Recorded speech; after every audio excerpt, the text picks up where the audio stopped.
Most of ji aspirant इस तरीके के क्वेश्चंस में फंस जाते हैं जहां पे ऐसे एफ एक्स और जी एक्स पीस वाइज फंक्शन में दे रखा होता है और फिर वो कंपोजिट फंक्शन पूछ लेता है, या फिर इसको कैसे भी आगे चल के घुमाया जा सकता है, कंटिन्यूटी, डिफरेंशिएबिलिटी, डोमेन, रेंज, इन सब से रिलेट किया जा सकता है। तो यहाँ पे कैसे अपने को अप्रोच लगाना है, किन किन चीज़ों का ध्यान रखना है, अपन जेईई मेंस 2026 के एक पीवाईक्यू की हेल्प से समझेंगे।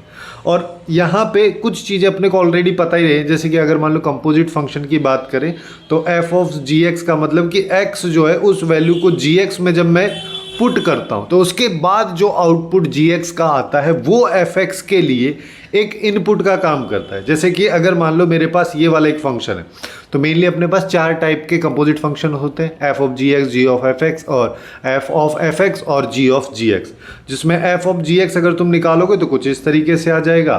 वहीं पे जी ऑफ एफ एक्स अगर निकालोगे तो जी फंक्शन के अंदर एफ एक्स को पुट करना है, और एफ ऑफ एफ एक्स मतलब एफ के अंदर एफ को ही पुट करना है, जी के मतलब उसी के अंदर उस फंक्शन को पुट करना। ये तो बेसिक चीज़ें, ये सब अपने को आता ही है। हमारा मेन काम स्टार्ट होता है इस वाले क्वेश्चन से। हालांकि ये कंटिन्यूटी से रिलेटेड था, वहाँ पे ये पूछा गया था, लेकिन हम यहाँ पे इस क्वेश्चन में कंटिन्यूटी से कोई लेना देना अपना नहीं रहेगा। हम यहाँ पे इसको जी ऑफ एफ एक्स तक ही निकालेंगे, वैसे फिर उसके बाद तो काफ़ी आसान हो जाएगी चीज़ें। तो जी ऑफ एफ एक्स अगर मान लो निकालने के लिए अपन को बोल रहा है तो हमको ये क्या कह रहा है, हमको कह रहा है कि जो जी एक्स फंक्शन है उसमें जहाँ पे भी एक्स लिखा है उसमें हर जगह अपने को एफ एक्स पुट करना है। तो मेरे पास ये वाला फंक्शन अब बन जाएगा कि ये एफ एक्स माइनस 8 की पावर 1/3। अब यहाँ पे ध्यान रखना है, यहाँ एक्स नहीं आएगा, यहाँ पे भी एफ एक्स ही आएगा। और दूसरा केस अपने पास हो जाएगा कि एफ एक्स प्लस 4 पूरे की पावर 1/2, और यहाँ पे आ जाएगा F X is greater than equal to 0। अब दिक्कत ये है कि कब हम अब कौन सा एफ एक्स पुट करें इसमें, क्योंकि एफ एक्स की ये वाली वैल्यू भी है जब एक्स नेगेटिव है और ये वाली वैल्यू भी है जब एक्स ग्रेटर देन और इक्वल टू 0 है। तो यहीं पे अपने लिए काम आएगा एफ एक्स फंक्शन का ग्राफ, क्योंकि अपने को एक और इंटरेस्टिंग चीज़ ये जो है, अपन कभी भी उसको एफ एक्स फंक्शन के रूप में तो लिखते नहीं है। ये जो लिमिट्स लगी हैं, कंडीशंस जो लगी हैं, ये बेसिकली अपन एक्स के रिस्पेक्ट में जो इनपुट है उसके रिस्पेक्ट में चीज़ों को लिखते हैं। तो उसी हिसाब से अगर अपन देखना चाहें तो मैं यहाँ पे सबसे पहले एफ एक्स फंक्शन का ग्राफ बनाऊंगा। एफ एक्स फंक्शन का अगर मान लो अपने को ग्राफ बनाना है तो कुछ चीज़ें अपन समझ लेते हैं। जैसे कि पहले इसका ग्राफ बनाना है तो एक्स क्यूब का ग्राफ अपने को पता ये होता है। अब एक्स क्यूब में मेरे को 8 ऐड करना है, जिसका मतलब यही वाला जो ग्राफ है ना, अब ये 8 यूनिट ऊपर शिफ्ट हो जाएगा। यानी कि यहाँ पे अगर देखोगे x0 पुट करोगे तो ये 8 आ जाएगा, और x की जगह -2 पुट करोगे तो ये 0 आ जाएगा। ये अपने पास में आ गया। दूसरा चीज़ जो है, और अच्छा एक और इंटरेस्टिंग चीज़ कि ये कह रहा है कि जब x जो है केवल लेस देन 0 है, केवल लेस देन 0 मतलब यहाँ से ये वाला जो ग्राफ है ये अपने को कंसीडर करना है। ठीक है, ऐसे ही इधर आ जाओ कि वैसे अगर देखा जाए तो एक्स स्क्वायर का ग्राफ जो है अपने को पता ये होता है, लेकिन एक्स स्क्वायर -4 की बात करोगे तो उसका ग्राफ -4 यूनिट नीचे से स्टार्ट होगा, और ये वाले पॉइंट्स जो हैं -2 और +2 रूट आ जाएंगे। फिर एक और इंटरेस्टिंग चीज़ कि ये कह रहा है 0 है, 0 से बड़ी वैल्यू, यानी कि यहाँ से अपने को इस वाले ग्राफ को कंसीडर करना है, और इन दोनों ग्राफ्स को चिपका के अगर लिख दोगे तो ये एफ एक्स का ग्राफ बन गया। तो यानी कि एफ एक्स का जो ग्राफ है वो अल्टीमेटली अपने पास में कुछ इस तरीके का बन जाएगा कि यहाँ पे ये वाली वैल्यू ऐसे जा रही है ना, ये आगे तक इंक्रीज होती हुई जा रही है, ये -2 है, और यहाँ पे इसका ग्राफ जो है ये बन जाएगा जिसमें ये वाली वैल्यू इंक्लूडेड है, जिस पे आउटपुट -4 है, यहाँ पे आउटपुट 8 है, ये वैल्यू +2 है। ये है एफ एक्स फंक्शन का ग्राफ। अब देखो, अब ये हमसे क्या कह रहा है, हमारे पास में जो कंडीशन है वो बेसिकली ये वाली है कि एफ एक्स जो है वो लेस देन 0 है। अब ये बताओ तुम मेरे को यहाँ से देख के कि एफ एक्स जो है वो लेस देन 0 कब होगा। ये दो सिचुएशन में होगा। एफ एक्स का अगर ये ग्राफ है या उसको वाई अपन बोल दें तो वाई की वैल्यू नेगेटिव कब आ रही है, दो केसेस में आ रही है। पहला तो ये वाला केस में आ रही है, यानी कि जब x की वैल्यू -2 या -2 से छोटी है, क्योंकि इक्वल टू 0 नहीं लगा है तो -2 को यहाँ पे इंक्लूड नहीं करेंगे। दूसरा केस हो जाएगा अपने पास में ये वाला, ये क्या है कि जब x की वैल्यू 0 से -2 के बीच में है। पहला चीज तो ये हो गया।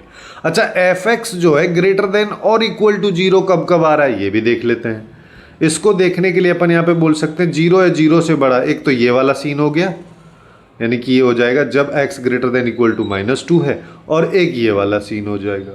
-2 तो है ही, लेकिन अच्छा एक और चीज़ कि 0 से छोटा है ना, क्योंकि 0 इंक्लूडेड नहीं है। और ये कि दूसरे वाले केस में x greater than equal to 2 आ जाए। तो अब अपने को क्या करना है, अब हमको fx फंक्शन रखना है। fx फंक्शन के लिए अपने को पता है दो कंडीशन यहाँ पे आ गई हैं।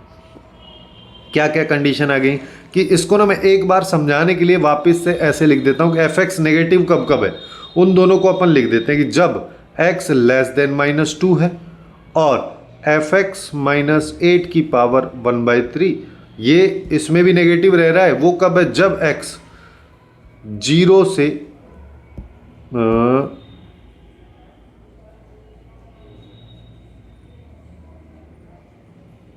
सॉरी 0 से 2 है। ये -2 नहीं हो सकता, है +2 होगा।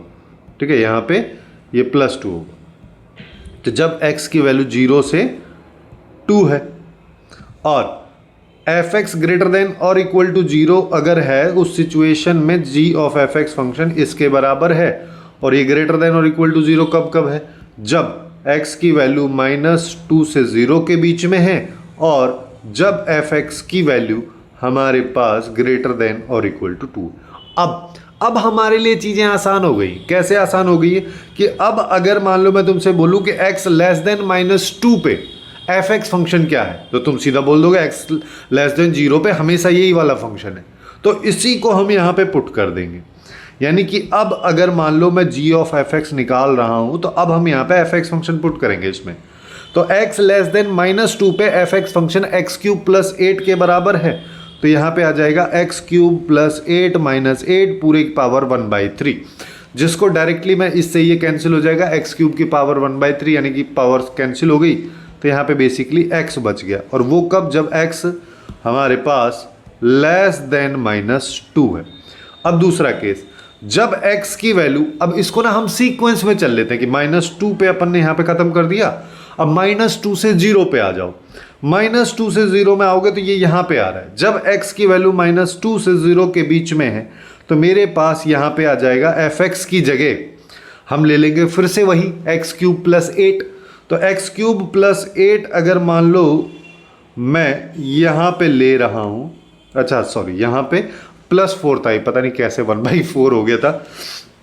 तो fx अगर मान लो मैं यहाँ पे ले रहा हूँ तो x³ + 8 आ जाएगा इस थर्ड वाले केस में। तो बेसिकली ये हो जाएगा x³ + 8 + 4 यानी कि 12 हो गया। और पूरे की पावर अपने पास में आ जाएगी 1/2। और ये कब है, जब x की वैल्यू -2 से 0 के बीच में लाई कर रही है। अब थर्ड केस कि जब x की वैल्यू 0 से 2 के बीच में लाई करती है। 0 से 2 मतलब ये वाला केस, जब x की वैल्यू 0 से बड़ी और 2 के बीच में है, तो उस सिचुएशन में अपने को पता है कि fx फंक्शन जो है x² - 4 के बराबर है।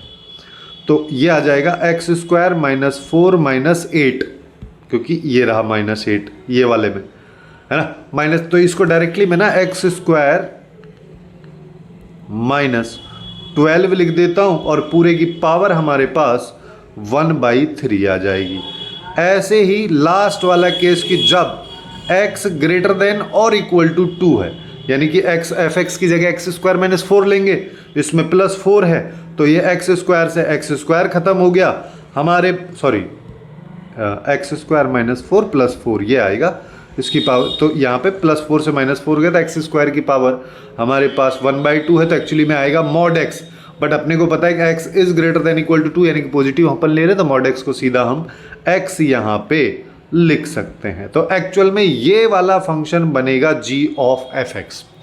अब तुमको चाहे लिमिट देखनी हो, कंटिन्यूटी देखनी हो, डिफरेंशियबिलिटी देखनी हो, कुछ भी अपन इस फंक्शन का देख सकते हैं। डोमेन देखना है, रेंज देखना है, सब कुछ अपने को यहाँ पे इजीली इसके बारे में पता चल जाए। तो जो मेन इंपॉर्टेंट चीज़ थी कि हम यहाँ पे इस तरीके के पीस वाइज फंक्शन को कैसे कन्वर्ट करें वो इस तरीके से अपन सॉल्व कर सकते हैं। इसी तरीके से काफ़ी इंटरेस्टिंग टॉपिक जहाँ पे ज़्यादातर स्टूडेंट फंस जाते हैं उन सबको अपन ने लेफ्ट वाली प्लेलिस्ट में कवर किया, तो वहाँ से जाके बाकी टॉपिक्स को भी चेकआउट कर लो।